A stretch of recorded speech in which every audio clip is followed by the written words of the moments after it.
Hello, I'm Bob Valerati of Aircraft Line Maintenance. I'd like to take a few moments of your time to talk to you about the upcoming winter season, specifically aircraft de-icing. Now, the key to a successful and safe winter de-icing season is good preparation and planning. That means beginning that planning now before the season actually starts. Daily safety checks should be performed on our vehicles starting now so that by October 1st they're up and ready for the de-ice season. Such items as heater operation and communication equipment used between the cab and the basket of the vehicle should be checked to ensure that they're in proper working order before the de-icing season actually starts. Likewise, other equipment such as face shields, goggles, rain suits, and any other equipment that'll help to make a less than glamorous task a little bit more comfortable should be looked at now, before we actually need the equipment. The training you're about to receive will enable you and qualify you to safely and efficiently de-ice our aircraft.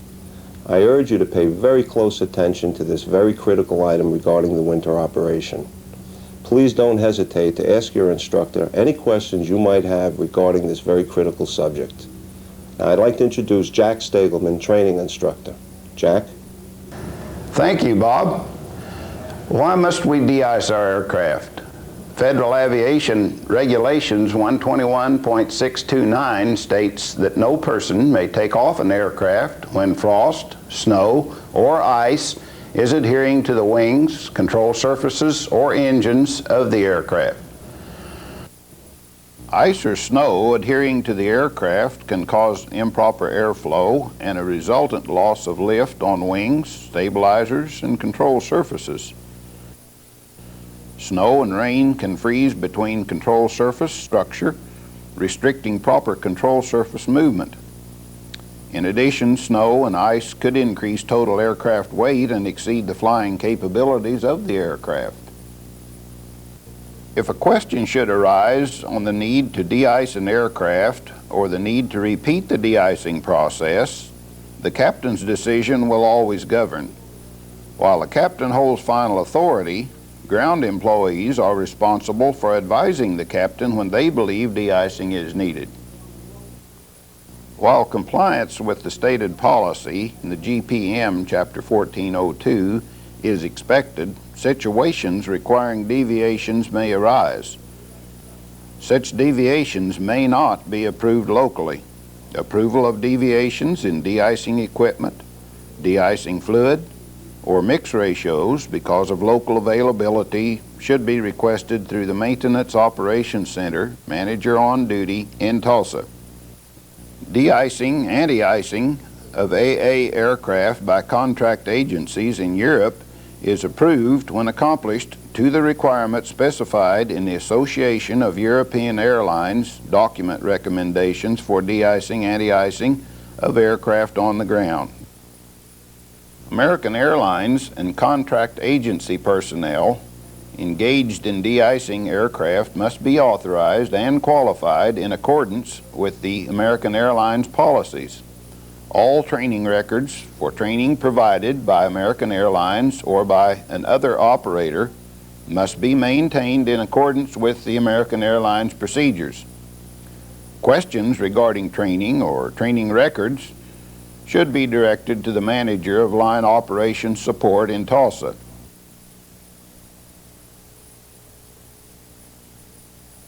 Only approved de-icing fluids in solution with water will be used to remove ice and snow from the aircraft and to prevent formation of ice on the aircraft. The de-icing fluid solution, or mix ratio, will be a mix of 50% de-icing fluid concentrate and 50% water. This solution will be used on all de-icing operations down to an outside air temperature or an aircraft surface temperature of a -5 degrees Fahrenheit. This 50-50 solution will be confirmed by testing a sample using the Model 7181 tester. We must maintain at least 20 degrees between the outside air temperature and the freeze point of the fluid mix. A 50-50 mix can be used down to a -5 degrees Fahrenheit. The freeze point of the mix, as read on the Model 7181 tester, will then be a minus 25 degrees to a minus 35 degrees, which maintains the 20-degree spread. So, you've got a 50-50 mix as long as the tester reads between minus 25 to a minus 35 degrees. In the unlikely event that de-icing is required at an outside air temperature or surface temperature below a minus 5 degrees Fahrenheit, add a sufficient amount of concentrate to maintain the de-icing fluid solution freeze point as measured with the Model 7181 tester 20 degrees below the lower of the outside air temperature or surface temperature. But in any case, do not exceed the 60% concentrate, 40% water solution, which is a minus 50 degrees Fahrenheit freeze point reading on the 7181 tester.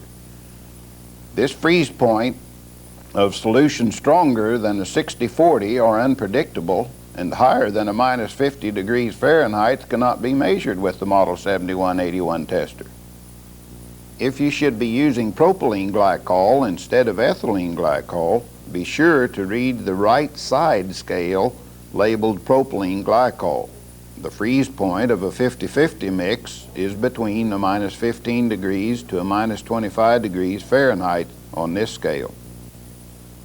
Each time you service the de-icing fluid tanks with de-icing fluid concentrates, water, or a mixture is added to the tanks of the de-icer, the freeze point of the resulting solution must be tested and recorded and signed off by the de-icing servicing personnel. After servicing the tanks, circulate the solution for 10 to 15 minutes until two consistent freeze point readings are obtained on the Model 7181 tester from the fluid tank samples. And then record the time and the date, the measured solution freeze point, and your signature and employee number on the de-icer refill log. De-icers will be maintained in a standby condition during the de-icing season at all times other than when de-icing is imminent. A de-icer in the standby condition will be serviced with a 50-50 solution in the tanks, heater, pump, and plumbing. When a storm is imminent, de-icers should be brought to the ready condition by topping off the tanks with the proper solution, 50-50 mix. The proper solution mix ratio shall be confirmed using the 7181 tester. Add the de-icing fluid necessary to bring the freeze point within the limits and record the new freeze point in the de-icer logbook. The de-icing solutions will be heated to 160 to 180 degrees Fahrenheit temperature on the de-icing units requiring preheating of the tank contents. Each of the de-icer's operation will be covered in separate programs. Each station will receive the winterization videotape plus the de-icer operation program for their station. These training programs and vendors' manuals provide specific operation instructions for the various types of de-icers owned by American Airlines. All operators must be trained and qualified on each type of de-icing equipment at their station before using that type of equipment to de-ice an aircraft. De-icers are heavy vehicles operating close to the aircraft. Close attention is required to avoid damage to the aircraft. Prior to moving the vehicle to the aircraft, proper communications must be established between the basket operator and the driver. If voice communication system is installed and is to be used, the driver and basket operator will confirm that the system is operational before starting. If hand signals are to be used, a clear understanding must be established. The basket operator will act as the guideman and alert the driver to marginal clearances or other hazards. Before operating the boom, the basket operator must make certain that the basket door is securely closed and locked. When the unit is moving around the aircraft during fluid application or any time a man is in the basket, the unit will be operated in low range and/or low gear. The trump units have an interlock system which kills the engine if a higher gear is used while the boom is elevated. Allow plenty of distance for stopping, especially on wet or icy surfaces. Tire change may be advisable on icy ramps. At no time will any vehicle pass under the wings or tail surfaces of the aircraft. The vehicle must skirt the outside periphery of the horizontal tail surfaces and wings, as well as the fuselage. During heater operation of the de-icer, or when attempting to start the heater, do not start the heater when the de-icer is within 50 feet of any fueling equipment or fuel servicing operation. And also, if you're going to leave the de-icer unattended for a short period of time, it must be parked in a safe, designated location at least 50 feet from any fueling equipment or fuel servicing equipment.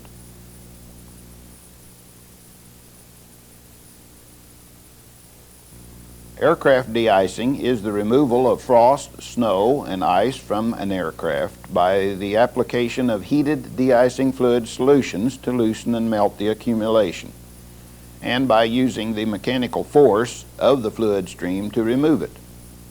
A heater outlet temperature indicated on a gauge on the de-icer control panel of preferably 160 to 180 degrees Fahrenheit should be obtained before de-icing operation begins on all aircraft with the exception of the BAE 146.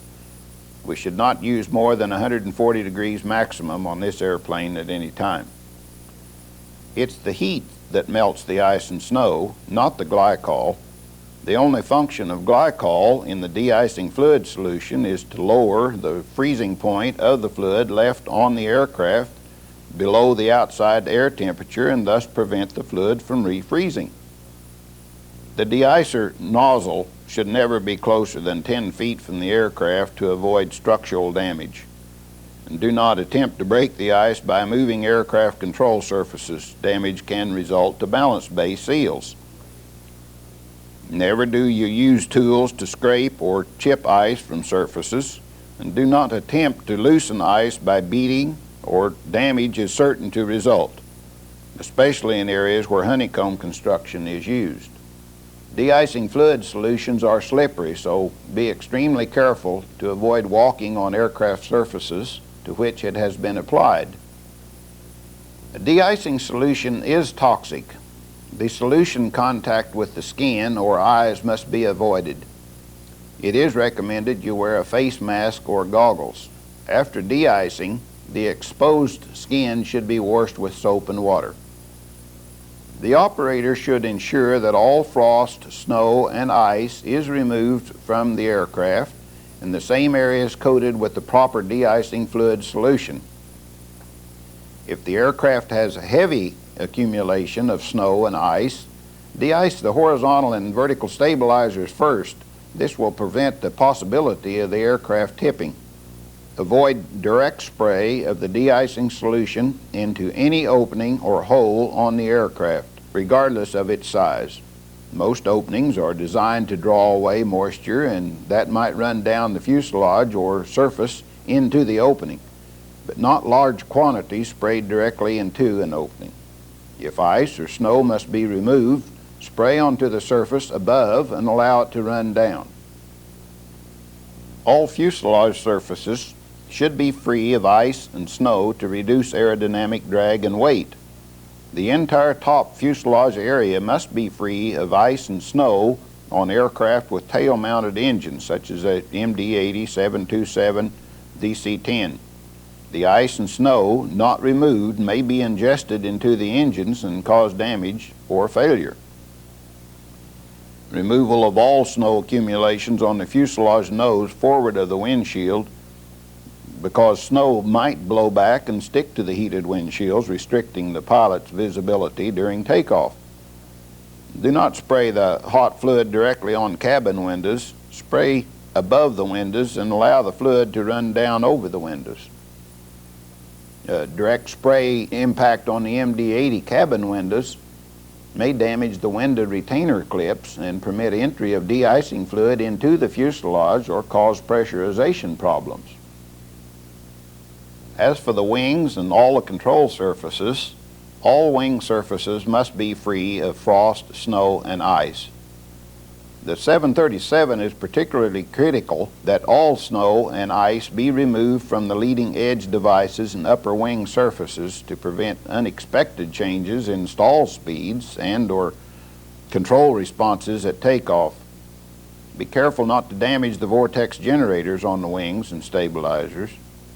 Coatings of frost up to 1/8 inch in thickness on the lower wing surfaces between the front and rear spars, that's the bottom of the fuel tank area, is caused by sub-freezing fuel temperatures. It is permissible under the following conditions: if it is the only frozen contamination on the aircraft.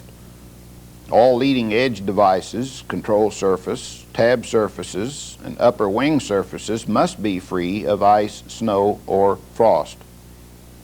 If the de-icing is required on any other aircraft surface, underwing frost must also be removed. In any case, the captain must be advised when any underwing frost is present at the gate departure, and his approval obtained before dispatch of the aircraft. The top and bottom sides of the control surfaces must be free of snow and frost or ice, with particular emphasis on the leading edge devices. Never spray directly into or along any control surface hinge gap. Let the fluid run down through these areas. Balance bay panels, seals, hinges, tracks, and actuators must be free of frost, snow, or ice and slush, which can refreeze later. Drains from balance bays must be checked to make certain they are open to drain. Wing flaps, slats, and spoilers should be retracted during periods of snowfall and icing conditions. If it is necessary to operate these controls, ensure that they are clear of accumulation before retraction. If an airplane arrives at the gate with the flaps in a position other than fully retracted during a period of ice and snow conditions, those flaps which are extended must be inspected for ice or snow accumulation before retracting. All stations will receive the MD-80 Wing Ice video training program, as we will see after this program. The upper and lower surface of the horizontal stabilizer and both sides of the vertical stabilizer must be free of frost, snow, and ice. If frost, ice, or snow exist in any surface other than the wing surface above and below the fuel tanks, it must be assumed that the same condition exists on the top of the horizontal stabilizer, and approved access equipment must be utilized to get up there. The access equipment should permit positioning the de-icing personnel at an eye-level height of at least 3 feet above the highest point of the horizontal stabilizer. Before removing snow or ice from the tail, the horizontal stabilizer should be positioned as to minimize fluid penetration into the aircraft, according to the GPM for each aircraft type. Avoid direct spray of the solution at the horizontal stabilizer seal when spraying de-icing solution on the tail surfaces of the aircraft. The engine and APU inlet ducts and inlet duct probes must be free of frost, snow, and ice, including the 727 number 2 inlet duct. Exhaust openings must not be blocked with snow or ice. You must clear the APU inlet area on the 737 and the vortex generators around the hinged flap. Also on the 767 and the 747 SP before starting the APU. The APU can be damaged by accumulated ice and snow entering the inlet. Check the APU inlet door moves freely after de-icing. Do not spray the de-icing solution directly into the engine or APU inlet ducts, exhaust, or engine thrust reversers. Remember, don't spray into any hole regardless of its size. Use of de-icing solutions for removal of engine or APU inlet and exhaust area ice should be kept to a very minimum required.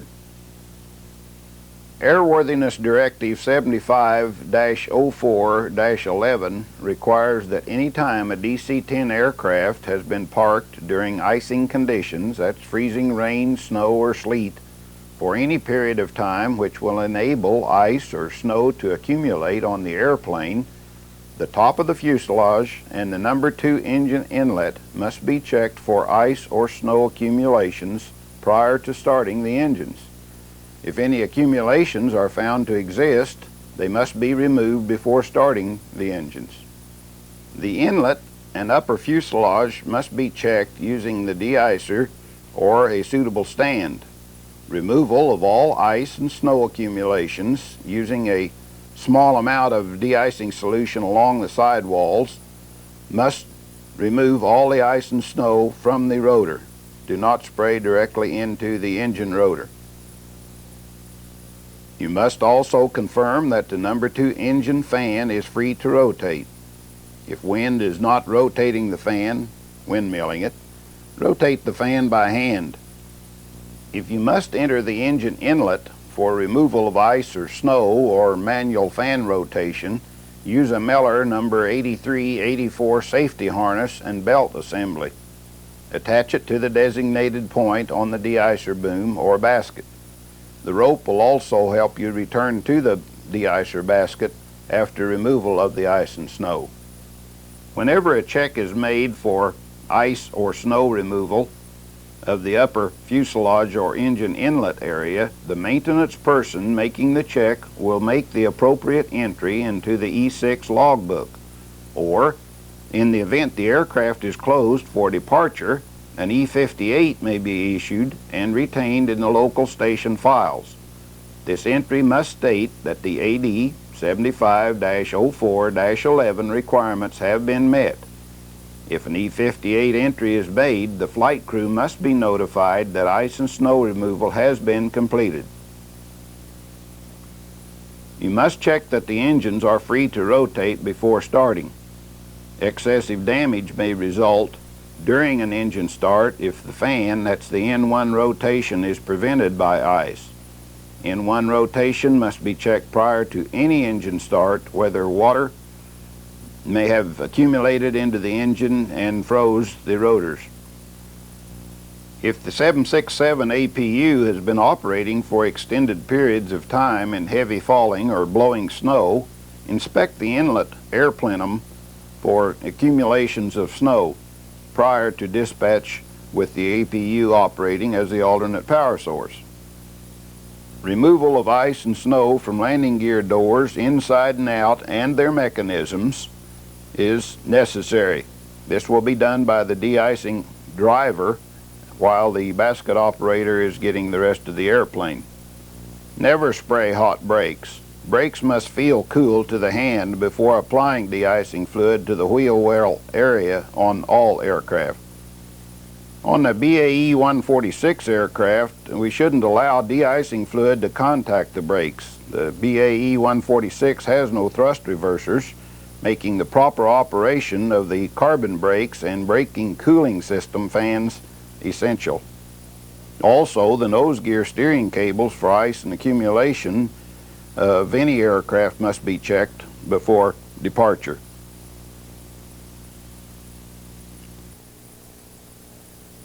The de-icing techniques used is determined by the operator's observation of the local conditions at the time of de-icing. We might suggest that for wet snow or ice, direct the hot fluid initially to one spot with a solid stream. As the snow and ice is penetrated, adjust to a medium spray and flush off the ice and snow. For freezing rain, we ought to apply a heavy spray over the area to start melting, and then a second application to flush off the aircraft. For frost, that's the easiest of all. Apply a hot to warm fluid in a fine spray to flush off the ice. For dry snow, use a medium spray of hot fluid and it's gone.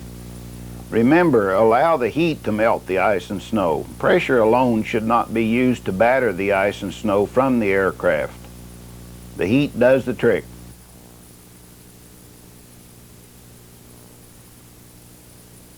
During any off-gate de-icing operations, if the engines or the APU is to be started at the gate for taxi to a remote off-gate de-icing position, the engine and the APU inlets must be checked and the fan rotation freedom confirmed before any APU or engine is started.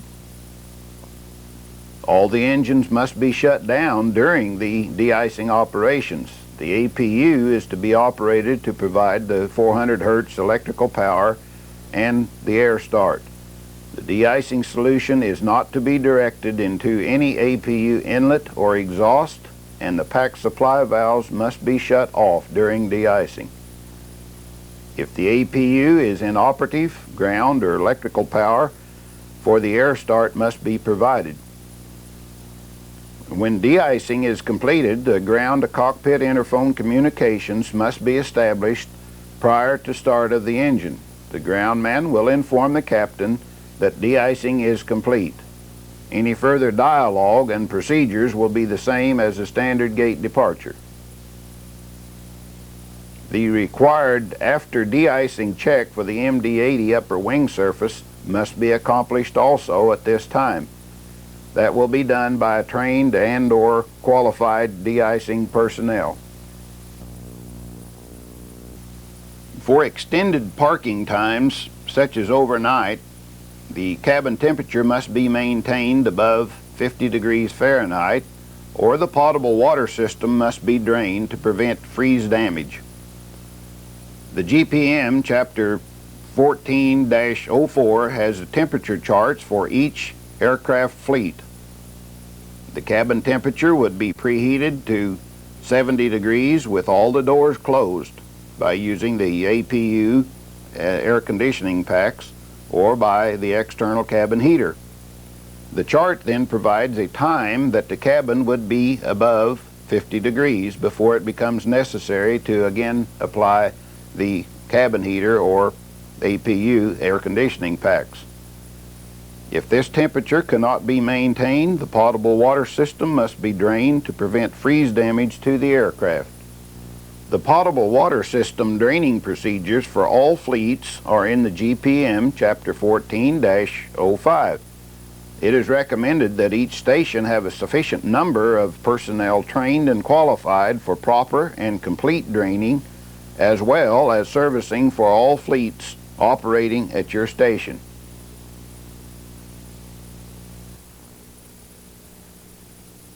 Winter brings with it problems for people as well as equipment. These problems can be minimized with proper preparation. This should include indoctrination of all personnel and training to cover all aspects of winter operation. This is the most important for people who have not experienced a winter operation before. Proper clothing is a must. To be efficient, it should be lightweight, but not so warm as to cause perspiring, and kept as clean as possible. Safety-toed boots with insulated soles and uppers, or for extreme temperatures, overshoes may be needed. Above all, keep your feet dry. Parkas with hoods are a must. Employees should protect their health by taking the necessary precautions to avoid common winter sicknesses. Allow more time even for routine jobs, since the efficiency drops along with the temperature. Slippery surfaces and snow-covered work stands are very dangerous and must be watched very carefully. During extreme cold, be watchful for signs of frostbite. The best remedy for frostbite is slow thawing in a warm place. When working outdoors in the cold or snow, doing the job right the first time is most important. Tools or small articles can easily be lost in the snow, remaining hidden until picked up by a tire or ingested into an engine. Review the wind chill chart. That's in 14-06, page 2. Everyone working out of doors should be aware of the effect of the wind when the temperature falls. The wind also affects ground equipment. causing it to cool off faster than on a calm day. Continually strive to eliminate winter delays. These are the delays blamed on weather, ATC holes, de-icing, multiple operations, and so on. Hold this type of a delay to a minimum and operations should greatly improve. Look at the aircraft during the overnight checks. The potential delay should be detected and corrected then. A small seat may become a large leak when the part becomes cold-soaked. The draining of water systems becomes very important when temperatures drop. Every winter, frozen and split water lines, frozen water tanks, and inoperative coffee makers are experienced. Each incident can usually be traced to failure to comply with standard procedures. Each incident of a split water line or a water tank also ends in a long delay or trip cancellation. This completes this portion of the winterization training program. The MD-80 wing ice video should be shown at this time.